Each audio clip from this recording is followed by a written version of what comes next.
주님이 진짜 나와 함께 하시는 게 맞는가? 내가 지금 이렇게 인생을 살아가고 있는데 예수님 진짜 나하고 함께 동행하고 계신가? 이런 생각을 할 때가 있습니다. 주로 언제냐면 내가 뭔가 모르게 죄악된 삶을 살고 있다라고 생각이 들 때, 죄책감이 들 때, 나 같은 죄인과 주님이 함께 하고 계실까라는 의심이 든다는 거죠. 혹은 또 우리가 살아가면서 어떤 때 이런 생각이 드냐면 내 인생의 소망이 끊어졌다고 생각할 때, 막다른 골목에 다다랐다. 내 인생엔 더 이상 이 소망이 없다라고 느껴질 때, 인생이 너무나 고통스럽고 힘들 때 주님 진짜 나와 함께 하시는 게 맞는가? 이런 생각을 하게 된다라는 것이죠. 사실 우리는 이론적으로 이미 다 알고 있습니다. 주님께서 우리와 함께하고 계십니다. 심지어는 우리 안에 계시고 우리의 상황이 어떠하든지 주님은 항상 우리와 함께 계신다는 걸 알아요. 성경에 기록되어 있고 또 우리가 그걸 알고 있기 때문에. 그러나 실제로 삶을 살아가다 보면 이 말씀과 가장 큰 괴리가 느껴지는 부분이 바로 그겁니다. 주님이 옆에 계신데도 우리가 주님을 알아보지 못하는 것. 우리가 늘 이런 생각을 하면서 살아갈 때가 있다라는 것이죠. 사실 성경에 나오는 이 대부분의 모든 인물들이 우리와 똑같은 이 경험을 했습니다. 여러분, 다윗, 유일하게 하나님 마음에 합한 자라고 하는 다윗의 이 광야에서 삶을 보십시오. 그가 기록한 시편을 보면 정말 다윗이 하나님과 함께 하고 있는가라고 의심할 정도로 다윗은 하나님을 찾고 부르짖습니다. 하나님, 도대체 언제까지 나에게 하나님의 얼굴을 숨기시렵니까? 제발 이제는 나에게 주님의 얼굴을 보여주십시오. 이런 고백을 한다라는 것이죠. 그러니까 하나님 마음에 합했던 그 다윗, 하나님과 늘 동행했던 그 다윗의 삶도 본인이 느끼기에 하나님이 너무나 멀리 있다라고 생각을 했다라는 겁니다. 그러면 예수님을 3년 동안 모시고 살았던 제자들은 다를까? 제자들도 여러분 똑같습니다. 오늘 본문을 읽어봤지 않습니까? 제자들이 눈이 가려져서 함께 걸어가고 있는 예수님을 알아보지 못하고 느끼지도 못했다. 이렇게 성경은 기록을 합니다. 오늘 본문의 이 15절과 16절을 한번 읽어볼까요? 제자들의 상황이 어떠한지 한번 읽어보겠습니다. 시작. 그들이 서로 이야기하며 문의할 때에 예수께서 가까이 이르러 그들과 동행하시나 그들의 눈이 가리어져서 그인 줄 알아보지 못하거늘. 자, 여러분, 우리는 인생의 문제에 함몰되어 있으면 있을수록 주님을 알아보지 못합니다. 주님을 느끼지 못해요. 여러분, 가만히 생각해 보세요. 평소에 우리가 주님께 간절히 기도하죠. 그리고 주님을 부르짖고 주님을 찾고 순간순간마다 우리에게 고난이 있을 때마다 주님을 찾습니다.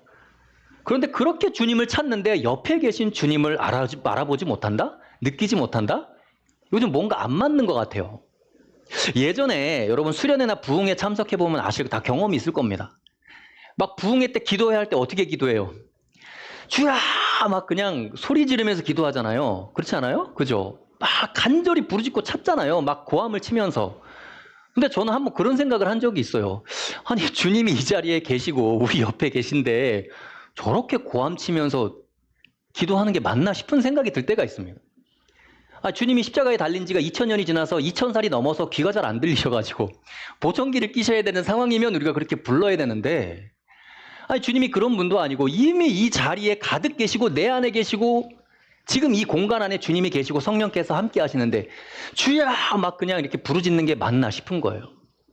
그건 뭘 반증하느냐? 우리가 정말 주님이 옆에 계신다는 걸 느끼지 못해서 저렇게 소리를 지르면서 기도하나? 그런 생각이 들 때가 있다라는 거예요. 여러분들 어떻게 생각하세요? 그러니까 사실 주님이 안 느껴지는 내 느낌을 믿으면 안 되고 주님이 늘 우리와 함께 하신다라고 기록된 성경의 말씀을 믿어야 된다라는 거예요. 우리가 오늘 본문을 보면 예수님의 제자들도 우리와 별반 다르지 않아요. 주님이 옆에 계신데 알아보지 못했다는 것이죠. 우리 17절 말씀 한번 볼게요. 17절 말씀 읽겠습니다. 시작. 예수께서 이르시되 너희가 길 가면서 서로 주고받고 하는 이야기가 무엇이냐 하시니 두 사람이 슬픈 빛을 띠고 머물러 서더라. 자, 제자들이 함께 고향으로 내려갑니다. 왜냐하면 예수님이 십자가에서 너무나 무기력하고 비참하게 돌아가셨어요. 그러니까 예수님께 자신의 인생을 걸었는데 예수님이 돌아가셨습니다. 너무나 허망하게. 그래서 모든 걸 포기하고 실망하고 낙담하고 얼굴에 슬픈 빛을 띠면서 고향으로 낙향하고 있어요. 그런데 놀랍게도 부활하신 예수님께서 이들을 찾아오십니다. 그래서 슬퍼하는 그들에게 예수님이 가까이 가세요. 그리고 길을 걸어가는 동안 예수님께서 질문을 하는 겁니다. 지금 너희들이 하는 얘기가 뭔 얘기냐? 이런 질문을 해요. 그러니까 이들이 이 대답을 하는 게 어떻게 대답을 하느냐. 이들이 대답할 때 당신은 예루살렘에 거주하면서도 그걸 모르니, 예수님한테 그런 얘기를 하니, 그리스도 예수에 대한 얘기다, 이런 얘기를 하는 것이죠. 그러면서 이 사람이 십자가에 이렇게 무기력하게 죽었는데 우리의 스승이었는데 우리는 너무나 슬프다 하면서 그 얘기를 도리어 예수님께 설명하면서 길을 걸어가고 있는 것입니다. 여러분, 이들이 예수님이 십자가에 돌아가심에 대해서 슬퍼하고 슬픈 빛을 띠고 실망하고 낙담하는 이유는 예수님을 더 이상 보지 못한다는 그런 인간적인 슬픔일 수도 있습니다. 근데 더 중요한 건 이들이 지금 뭐 때문에 실망하고 좌절했느냐. 예수님이 로마의 압제로부터, 식민지로부터 벗어나게끔 해줄 유일한 정치적인 메시아로 인식을 하고 있었거든요. 유대 땅에 사는 사람들이, 이스라엘 백성들이 너무나 피곤한 거예요. 로마가 너무 괴롭히니까. 그리고 너무나 가혹한 수탈, 세금 이런 것들 때문에 살 수가 없는 겁니다. 그래서 예수님의 그 신적인 능력을 가지고 로마를 무너뜨리고 이스라엘을 해방시켜 줄 줄로 기대했던 거예요. 그런데 너무나 십자가에서 무기력하게 돌아가시는 걸 보고 이들이 지금 실망하고 있다라는 것이죠. 여러분, 예수님이 옆에 계신데도 제자들이 눈이 가려져서 몰라봤다라고 성경은 기록합니다. 그런데 여러분, 이 문제는 사실 제자들만의 문제가 아니에요. 오늘 이 시대를 살아가는 우리 그리스도인들의 문제입니다. 예수님이 옆에 계신다, 너와 함께 계신다라고 성경이 분명히 기록하고 있는데도 우리는 그 말씀을 믿지 못하죠. 조금만 삶이 힘들어지고 내가 여의치 않으면 주님 나와 함께 하실까?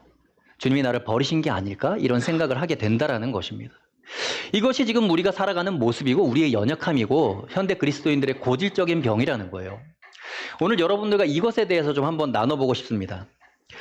이 오늘 본문을 통해서 이걸 한번 깊이 들여다볼 것인데, 이들이, 제자들이 눈이 가려져서 주님을 알아보지 못하는 이유가 뭘까? 그것을 오늘 본문에서 좀 얘기하려고 해요. 첫 번째가 뭐냐면, 말씀보다 자신의 경험을 신뢰하면 주님을 알아보지 못합니다. 오늘 본문의 19절에서 20절입니다. 함께 읽어볼까요? 19절, 20절 읽겠습니다. 시작. 이르시되 무슨 일이냐? 이르되 나사렛 예수의 일이니 그는 하나님과 모든 백성 앞에서 말과 일에 능하신 선지자건을 우리 대제사장들과 관리들이 사형 판결에 넘겨주어 십자가에 못 박았느니라. 자, 제자 중에 글로바라고 하는 제자가 있어요. 이 글로바라고 하는 제자는 12제자 중에 한 명은 아닙니다. 그런데 뭐 여러 가지 썰들이 있는 거예요. 이 신학자들이 보기에 요한복음 19장에 나오는 작은 야고보와 이 작은 야고보의 아버지다, 또는 뭐 마리아의 남편이다, 별별 얘기들이 다 있는데 누구라고 정확하게 기록은 되지 않고 있어요. 근데 예수님의 제자들이 12제자뿐만 아니라 여러 명의 제자가 있었겠죠. 제자 그룹이. 그 중에 한 명인 거예요. 근데 이 글로바라고 하는 제자가 예수님께 예수님이 죽은 이야기를 설명을 하는 장면이죠.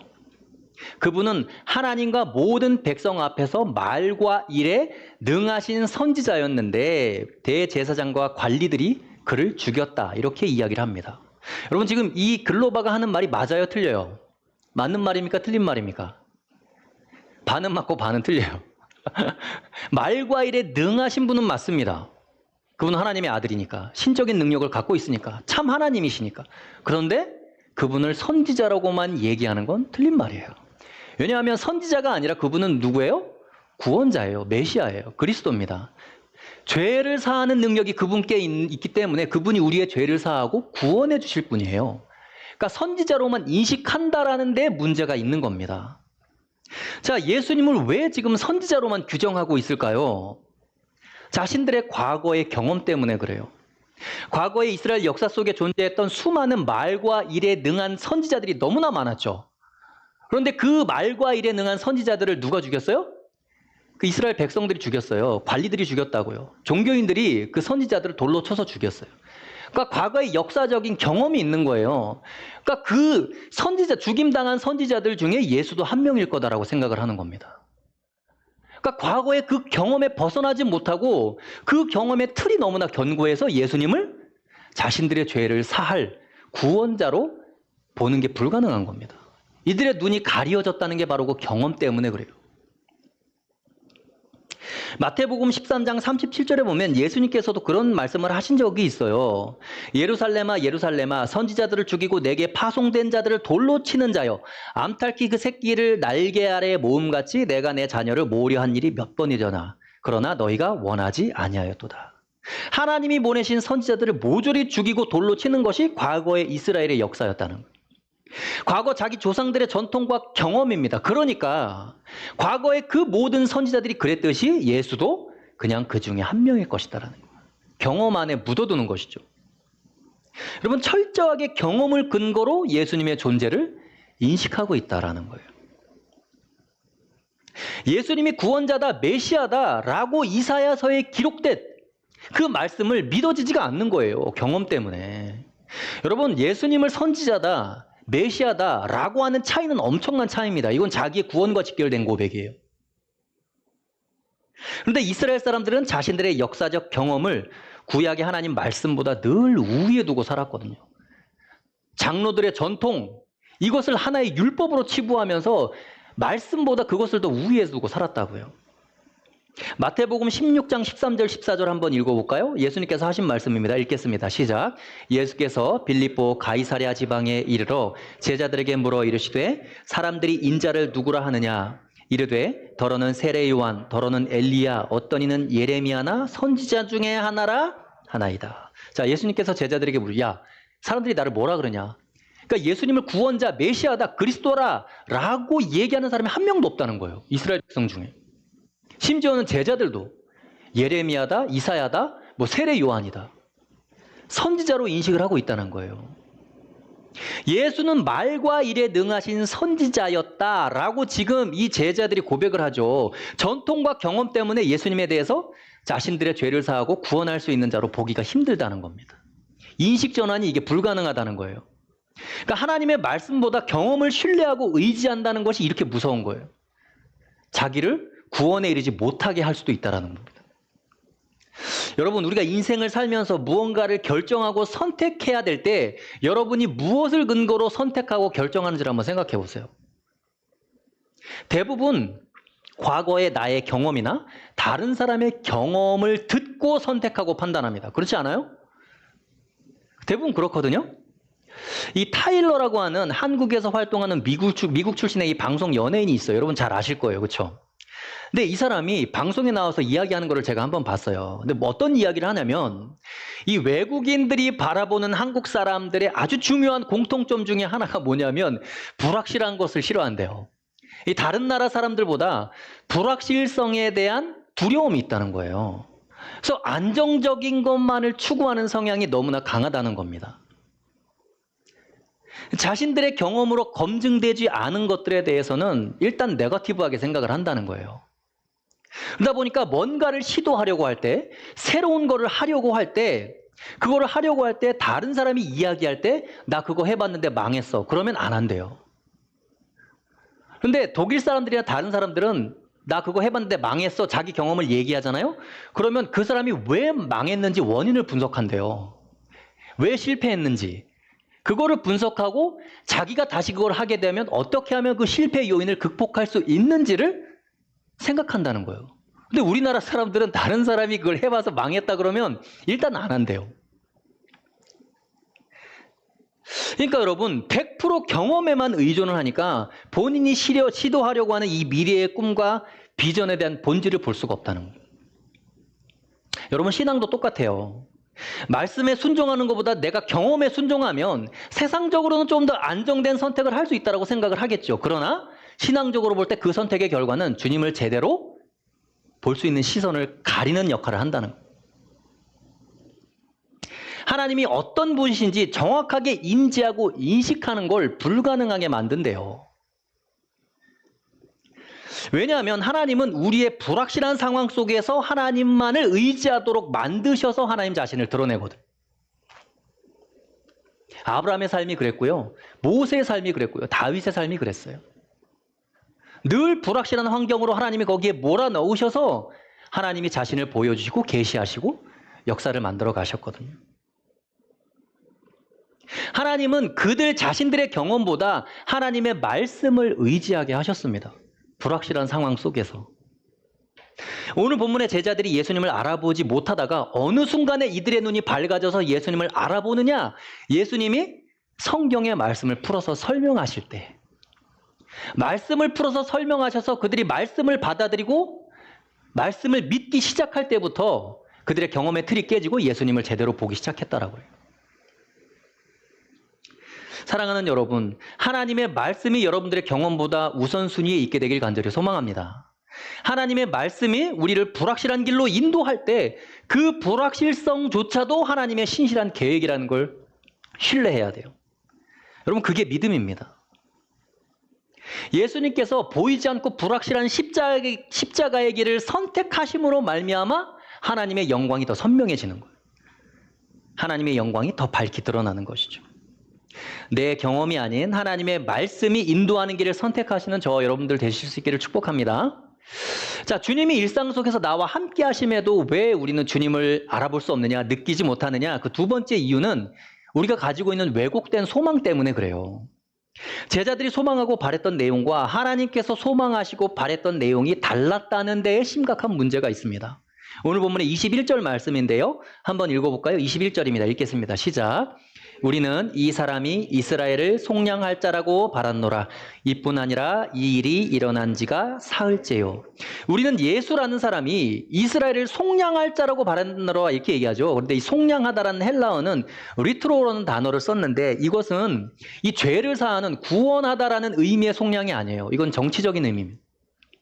정치적인 압제로부터 벗어나게 한다라고 할 때 이 리트로라는 단어를 쓴대요. 그러니까 하나님의 구속사적인 의미로 쓰인 게 아니고 정치적인 해방의 의미로 이 단어를 사용했다는 겁니다. 그러니까 무슨 얘기예요? 제자들은 하나님이 우리의 죄를 사하시고 예수를 십자가에 달려 돌아가게 하심으로 우리의 죄를 사하시려고 이 예수님을 보냈는데 이 제자들은 어떻게 생각한 거예요? 예수 그리스도의 그 신적인 능력이 이 정치적인 해방을 이루어낼 만한 충분한 가치가 있다고 판단한 겁니다. 그래서 자신들의 삶을 예수님께 건 거예요. 로마를 물리치고 얻게 될 민족적 승리가 제자들의 헌신의 이유였다는 겁니다. 그들이 바라고 소망했다라는 거예요.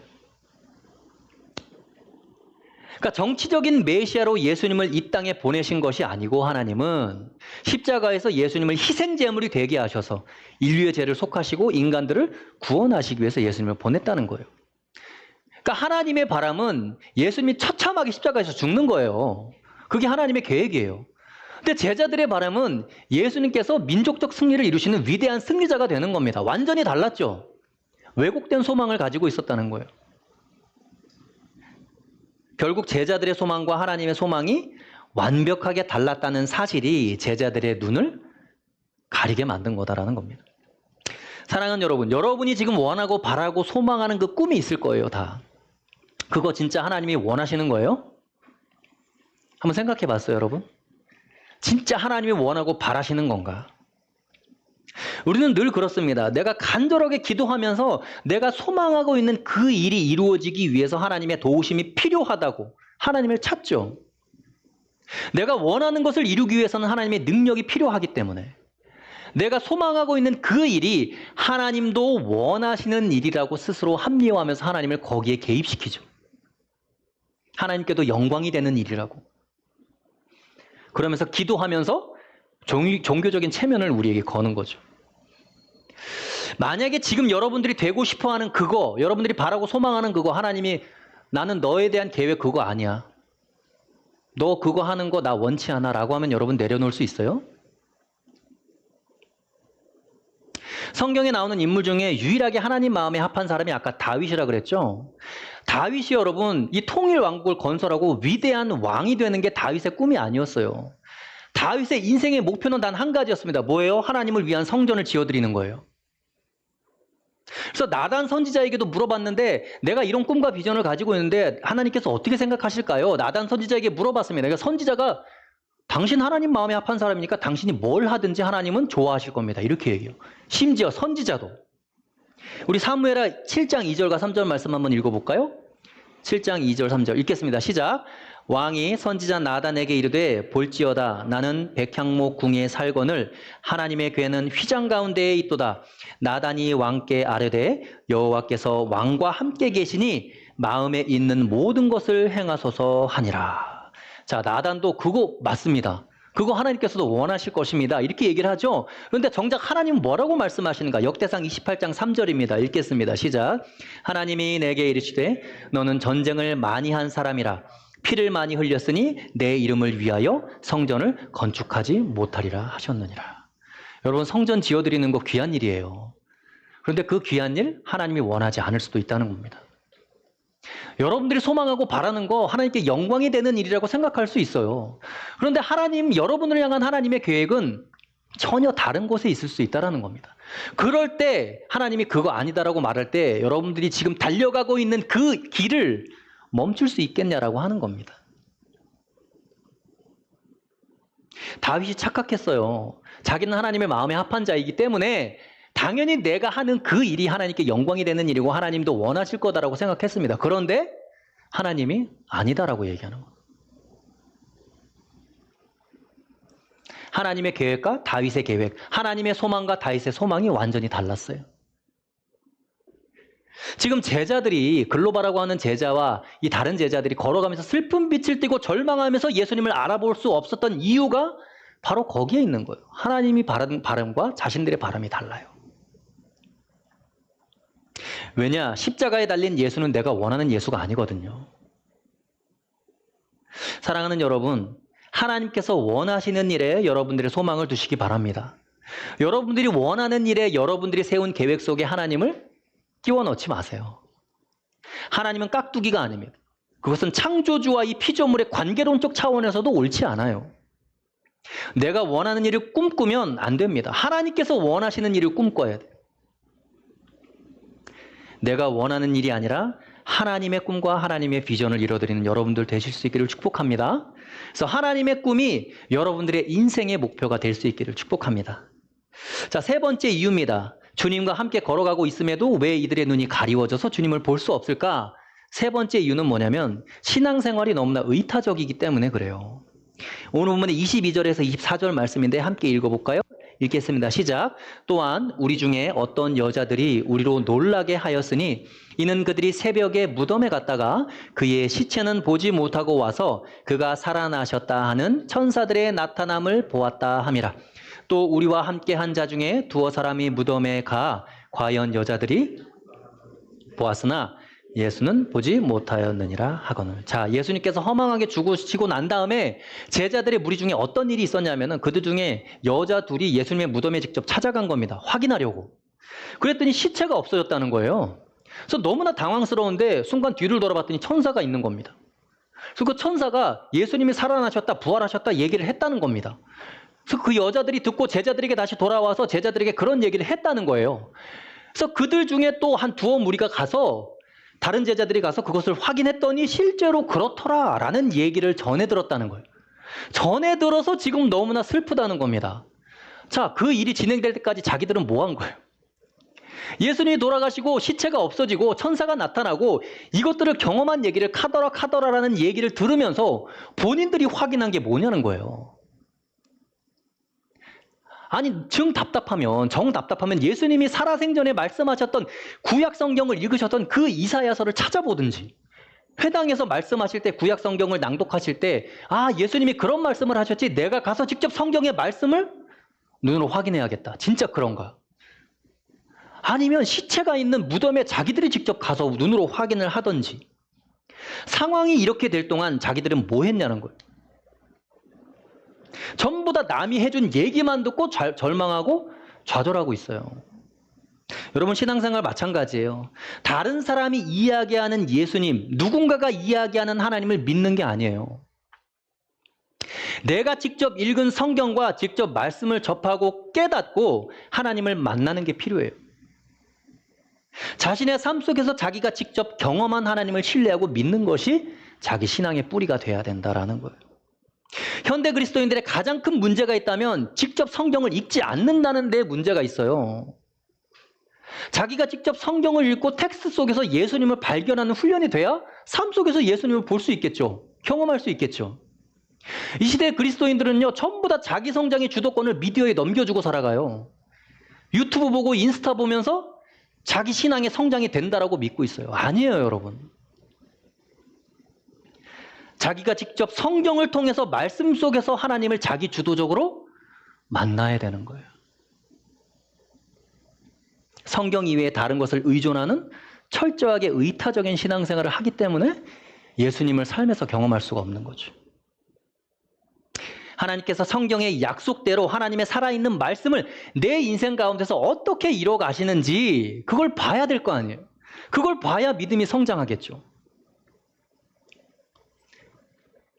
내가 성경을 읽는 것, 여러분 하나님은 그걸 통해서 우리와 관계를 맺어가세요. 오늘 본문에 엠마오로 가는 이 두 제자들이 함께 예수님과 동행하고 있으면서도 예수님을 알아보지 못한 가장 중요한 이유가 바로 여기. 예수님께서 이들에게 뭐라고 말씀하시는지 한번 보겠습니다. 25절, 26절인데요. 함께 읽겠습니다. 시작. 이르시되 미련하고 선지자들이 말한 모든 것을 마음에 더디 믿는 자들이요. 그리스도가 이런 고난을 받고 자기 영광에 들어가야 할 것이 아니냐 하시고. 여러분 예수님의 답답함이 느껴지십니까? 안타까움이 느껴져요? 야, 이 더디 믿는 인간들아.